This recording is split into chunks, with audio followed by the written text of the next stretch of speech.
Election commission में PTI intra party इंतखाब case. PTI के वकील उज़ैर भंडारी के दलाइल जारी। कहा, पार्टी और अरकान के तनाज़े के मामले पर इलेक्शन कमीशन का कोई इख्तियार नहीं है। हमने हाई कोर्ट में इलेक्शन कमीशन का दायरा इख्तियार चैलेंज कर रखा है।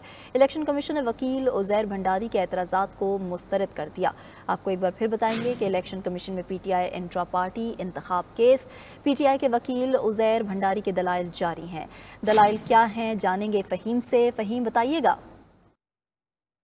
देखें, इलेक्शन कमीशन ऑफ पाकिस्तान में तहरीक इंसाफ के जो इंट्रा पार्टी इंतखाबात का केस है, इस वक्त उसकी समाअत जारी है। चीफ इलेक्शन कमिश्नर की सरबराही में 5 रुकनी इलेक्शन कमीशन केस की समाअत कर रहा है। पीटीआई के वकील उज़ैर भंडारी की जानिब से दलाइल दिए गए और उन्होंने ये मौक़िफ़ इख्तियार किया कि इलेक्शन कमीशन ऑफ पाकिस्तान के इख्तियारात के ऊपर हमने हाई कोर्ट से रजू कर रखा है। पार्टी और अराकीन के तनाज़े के ऊपर इलेक्शन कमीशन का कोई इख्तियार नहीं है, जबकि चीफ इलेक्शन कमिश्नर और मेंबरान की तकर्री का मामला भी इस्लामाबाद हाई कोर्ट में ज़ेर इल्तवा है और 2 मेंबरान की मुद्दत जो है वो मुकम्मल हो चुकी है। चीफ इलेक्शन कमिश्नर ने कहा कि इलेक्शन कमीशन ने फैसला कर लिया है कि हम फाइनल ऑर्डर पास नहीं करेंगे। अगर इलेक्शन कमीशन का दायरा इख्तियार नहीं है तो पीटीआई ने इलेक्शन दस्तावेजात क्यों जमा करवाई हैं।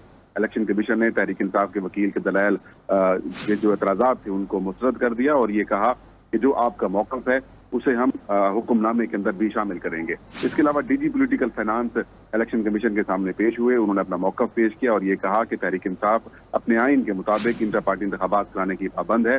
ताहम 2019 में जो पार्टी आइन तब्दील किया गया उसके मुताबिक इंतखाबात नहीं कराया गया और इस वक्त तहरीक इंसाफ का कोई तंजीमी ढांचा मौजूद नहीं है और हमारे रिकॉर्ड के मुताबिक पीटीआई के सेक्रेटरी जनरल असद उमर हैं, लेकिन इस ओहदे पर कोई और काम कर रहा है। दरखास्त गुजार अकबर बाबर की जानिब से भी दलाइल दिए गए। उन्होंने कहा कि मुझे इंतखाबात में हिस्सा नहीं लेने दिया गया। तहरीक इंसाफ के ओहदेदार इस वक्त जो मौजूद हैं वो गैर आइनी है, इसलिए इलेक्शन कमीशन ऑफ पाकिस्तान 1 साल में नए इंतखाबात कराने का मौका दे या तो फिर तहरीक इंसाफ के ऊपर पाबंदी लगा दे। इस वक्त दलाइल जारी।